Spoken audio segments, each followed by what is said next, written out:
എല്ലാവർക്കും നമസ്കാരം. ടീച്ചർ, ഈ വനയാത്രയിലുടനീളം ശ്രീരാമൻ എത്രയോ രാക്ഷസന്മാർക്കാണ് മോക്ഷം കൊടുത്തതല്ലേ? ആരണ്യകാണ്ഡം തുടങ്ങുമ്പോൾ തന്നെ മോക്ഷം കൊടുക്കുന്ന ഒരു രാക്ഷസനാണ് വിരാധൻ. ഇന്ന് വിരാധന്റെ കഥ പറഞ്ഞാലോ? ആയിക്കോട്ടെ. ശ്രീരാമൻ ഒക്കെ ചിത്രകൂടത്തിൽ താമസിക്കുക. അപ്പൊ ദശരഥൻ മരിച്ചു, ഭരതൻ തിരിച്ചു വരുന്നു.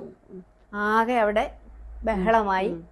ഞാൻ രാജ്യഭാരം ഏൽക്കത്തില്ല എന്ന് പറഞ്ഞ സർവ്വ സൈന്യങ്ങളോടും ഈ രാജ്യത്തിന്റെ ഒരു പരിച്ഛേദമായിട്ടാണ് വരുന്നത്. മുഴുവൻ ആളുകളെയും കൂട്ടിയാണ് ഇവിടെ വരുന്നത്. അങ്ങനെ വന്നു, പക്ഷെ പോയില്ല. പ്രസിദ്ധമായ കഥകളാണ്. പൂജ നടത്തുന്നതൊക്കെ. അത് തന്നെ.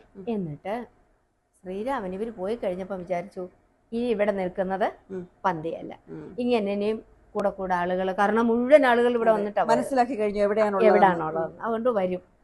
എന്നിട്ട് ഇന്ന് നമുക്ക് ഇവിടുന്ന് അങ്ങ് പോകാം. വാൽമീകിയോട് യാത്ര വെച്ചു. വാൽമീകി അപ്പൊ പിന്നെ പറഞ്ഞു കൊടുക്കുന്നത് അത്രി മഹർഷിയുടെ ആശ്രമമാണ്. അവിടെ കയറി അനസൂയ. അപ്പൊ അനസൂയയുടെ അടുത്ത് അവിടെ കയറി കഴിഞ്ഞപ്പം ഈ അത്രി മഹർഷി പറയും, നല്ലൊരു നമ്മൾ ഈ വീട്ടിലൊക്കെ ആളുകൾ വരുമ്പോ സ്ത്രീകളെ ഇങ്ങനെ അകത്ത് അമ്മയുണ്ട് അങ്ങനെ അവരോട് ചെല്ലെന്ന് പറയുന്ന പോലെ അകത്തേക്ക് സീത ചെല്ലും. അവിടെ ചെന്ന് സീത സംസാരിക്കും. വലിയ സന്തോഷമായിരുന്നു. വയ്യാതിരിക്കുകയല്ലേ, അപ്പൊ വൃദ്ധാവസ്ഥയിൽ ഇതുപോലെ ആരെങ്കിലും കൈ കിട്ടുമ്പോ വലിയ സന്തോഷം. ആ സന്തോഷമൊക്കെ അനുഭവിച്ചു. ഒരു അമ്മയെ പോലെയാണല്ലേ സീതയെ പരിഗണിച്ചത്? അതെ അതെ. എന്നിട്ട് ഒരു സമ്മാനങ്ങൾ കൊടുക്കും. ഒന്ന് വിശ്വകർമാവിനാൽ നിർമ്മിതമായ ദുകുലം പട്ട് കൊടുക്കും, അംഗരാഗം, ഇതെല്ലാം കൊടുത്തിട്ട് പറയും, കുണ്ടലം കൊടുക്കും. എന്നിട്ട് പറയും, കാന്തി നിനക്ക് കുറയാതൊരിക്കലും എന്നൊരു വരവും കൊടുക്കും. അത് പിന്നീട് അതൊരു ശാപം പോലെ രാവണന്റെ കൊട്ടാരത്തിൽ ലങ്കയിൽ താമസിച്ചിട്ട് ഇത്രയും ക്ലേശം അനുഭവിച്ചിട്ട് യാതൊരു കോട്ടവും സംഭവിക്കാതെ രാവണവധം കഴിഞ്ഞ് വരുമ്പം നല്ല സുന്ദരിയായിട്ട് വരുന്ന കണ്ടത് ഒരു ലേശം ക്ലേശം രാമനും ഉണ്ടാക്കിയെന്നാണ് നമ്മള് വായിക്കാൻ കഴിയുന്നത്. എന്തായാലും അവിടെ അവരും പറയും ഇവിടെ താമസിക്കാം, അതും ദൂരമല്ലല്ലോ, വേണ്ട എന്ന് പറഞ്ഞിട്ട് അവിടുന്ന് തന്നെയുമല്ല അവിടെ മാനുകളൊക്കെ ഒരുപാടുണ്ട്. ചിലപ്പം വല്ല ദേഷ്യം വന്ന് കൊന്നേലൊന്നൊരു പേടിയും ശ്രീരാമന് വന്നു. എന്തായാലും അദ്ദേഹത്തിന്റെ ശിഷ്യന്മാര് നദി കടത്തി വിടുകയാണ്. പിന്നെ ചെല്ലുന്നതും ഘോര വനത്തിലേക്കാണ്. ഇതുവരെ കൊച്ചു കൊച്ചു വനങ്ങളൊക്കെ ചില്ലിശങ്കാര എന്നൊക്കെ പറഞ്ഞുണ്ടല്ലോ, അതുപോലെയും സിംഹം, വ്യാഘ്ര, ഇതിന്റെയൊക്കെ ശബ്ദമൊക്കെയുള്ള ഘോരവനത്തിലോട്ട് കയറി. അപ്പം ശ്രീരാമൻ പറഞ്ഞു, ലക്ഷ്മണ, വില്ല് നന്നായിട്ട് കുഴിയെ കുലിച്ച് വരണം, തയ്യാറായിട്ട് വരണം, സജ്ജമാകുക എന്ന് പറയും. സജ്ജമാകുക എന്നൊരു വാക്ക് ഇതിൽ നിന്നാണ് വന്നിട്ടുള്ളത്. എന്നിട്ട് പറയാം, അവയോർ മധ്യ നടത്തണം സീതയെ. എന്നിട്ട് പറയും, ജീവാത്മാ പരമാത്മാക്കൾ മധ്യസ്ഥയാകും മഹാമായെ പോലെ. അങ്ങനെ നടുക്ക് സീതയും മുന്നൽ ലക്ഷ്മണൻ, പുറയിൽ ശ്രീരാമൻ ഇങ്ങനെ യാത്ര ചെയ്യുക. കുറേ ദൂരം നടന്ന് ക്ഷീണിച്ചു. അപ്പൊ നല്ല ഒത്തിരി പുഷ്പങ്ങളൊക്കെ ഉള്ള ഒരു നീർച്ചോലകൾ, തടാകം പോലെ നല്ല ശുദ്ധജലം. ഇവരാ വെള്ളമൊക്കെ കുറച്ച് ഒരു കുടിച്ചു. എന്നിട്ട് അവിടെ ഇരുന്നു ഒരു വൃക്ഷഛായയില് 3 പേരും കൂടെ വിശ്രമിക്കാനായിട്ടിരിക്കുമ്പോൾ ഒരു ഘോര രൂപം ഇങ്ങനെ വരികയാണ്. അദ്ദേഹത്തിന്റെ ഒരു കയ്യില്, വലത് കയ്യില് പിഴുതെടുത്ത ഒരു മരം, ഇടത്ത് കയ്യില് ശൂലത്തേല് മൃഗങ്ങൾ കോർത്തിട്ടിരിക്കുക, അത് കിടന്ന് പിടയ്ക്കുന്നു. വാ പൊളിച്ചലറിയാണ് വരുന്നത്. അപ്പൊ തന്നെ ആ രൂപത്തെ കുറിച്ച് ഊഹിക്കാം. പച്ച മാംസം ഇടയ്ക്കിടയ്ക്ക് വലിച്ചു കീറി തിന്നുന്നു. ഇതെല്ലാം കൂടെ കണ്ടാൽ ആരും ഭയപ്പെടും. പക്ഷെ ഇവർക്ക് വലിയ കൂസലൊന്നും ഉണ്ടായില്ല. സീതയോട് രാമൻ പറഞ്ഞു, പേടിക്കരുത്, നിനക്ക് ഒരു കുഴപ്പവും ഞങ്ങൾ ഉണ്ടാക്കത്തില്ല എന്ന് പറഞ്ഞിട്ട് ഈ ഇദ്ദേഹത്തിന് ഇങ്ങനെ നോക്കി നിന്നു. ആരാ നിങ്ങൾ ചോദിക്കും എപ്പോഴും. ഭയമില്ലാതെ ഇവിടെ കയറി വന്ന് നിങ്ങൾ ആരാണ്? ശ്രീരാമൻ വളരെ മര്യാദയില് ഇന്നയാളാണ്, ഇന്ന കാര്യത്തിന് വന്നു, ഇതെല്ലാം പറയും.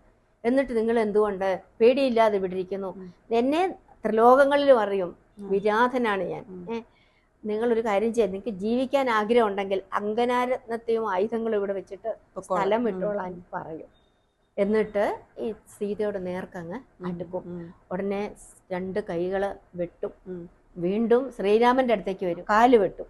അപ്പൊ വീണ്ടും നിരങ്ങി വരും, അപ്പൊ തലയും വെട്ടും. അധ്യാത്മരാമായണത്തിൽ ഇത്രയേ ഉള്ളൂ. അപ്പൊ തന്നെ അവിടെ ഒരു ഈ ശരീരത്തിൽ നിന്നും ഒരു ദിവ്യ പ്രഭയുണ്ടാകുന്നു, ഒരു ഗന്ധർവൻ ഉണ്ടാകുന്നു. തുമ്പുരു എന്ന് പറയുന്ന മേലേക്ക് ഭഗവാനെ സ്തുതിച്ചു, കാര്യങ്ങളൊക്കെ പറഞ്ഞു, എന്നിട്ട് പോവുകയാണ്. ഈ അധ്യാത്മരാമായണത്തിൽ ഇങ്ങനെ കൈകാലുകൾ ഛേദിക്കുന്നു എന്ന് പറയുന്നു. പക്ഷെ വാൽമീകി രാമായണത്തിൽ ഈ വിരാധനെ കുഴിച്ചുമൂടി എന്നാണ് പറയുന്നത് അല്ലേ?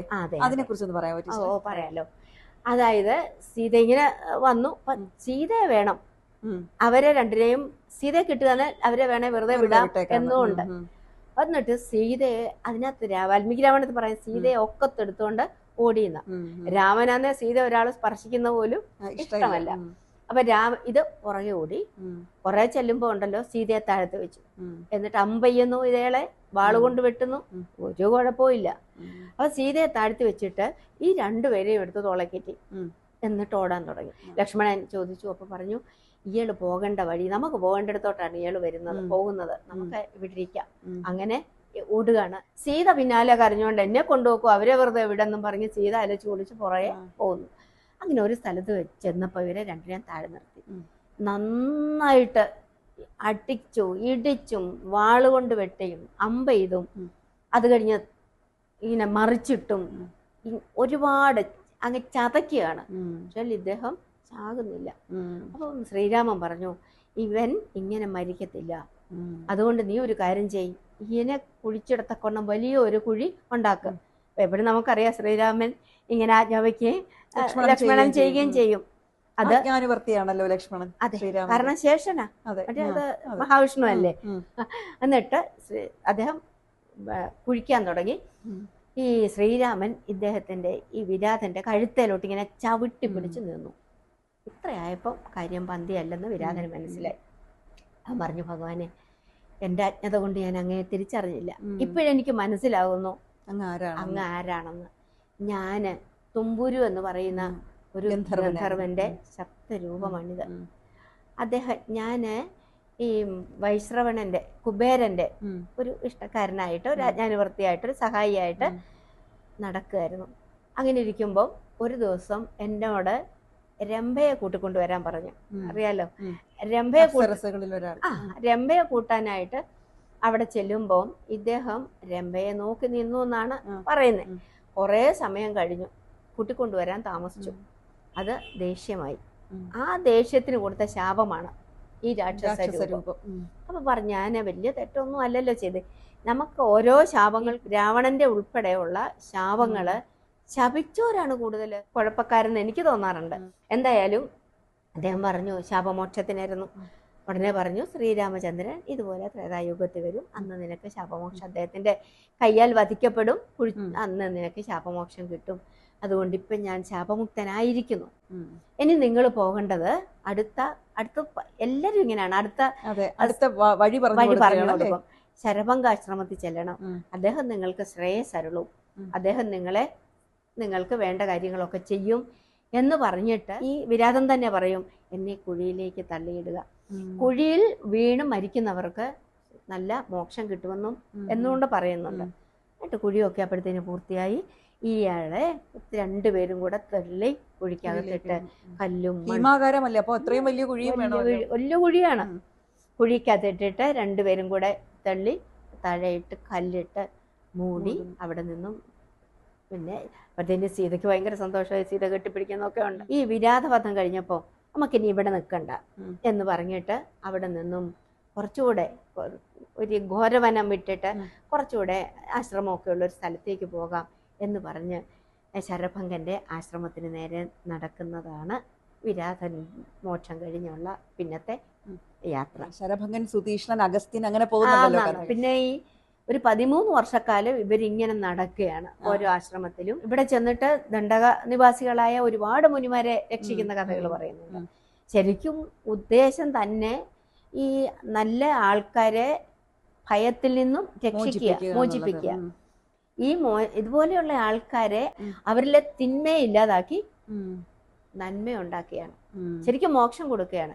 അത് വിരാധനായാലും പബന്ധനായാലും ശബരിയായാലും എല്ലാം അങ്ങനെ മോക്ഷത്തിലേക്ക് മാറ്റിയെടുക്കുക. അതെ, ആരെയും കൊല്ലുന്നില്ല എന്നുള്ളതാണ് സത്യം. എല്ലാവർക്കും മോക്ഷം കൊടുക്കുക. അതെ, ഇനി തുടർന്ന് വരുന്ന കഥകളിലും ഇവരെല്ലാരും കൊന്നു കഴിഞ്ഞാൽ അവരെല്ലാം ആകാശത്തേക്ക് ഉയർന്നു പോകുന്നെന്നാണ് പറയുന്നത്. അല്ലാണ്ട് അവിടെ ഭഗവാന്റെ കൈകൊണ്ട് മരണമല്ല, മോക്ഷമാണ്. വീണ്ടും നമുക്ക് നാളെ കാണാം. അതുവരേക്കും എല്ലാവർക്കും നമസ്കാരം.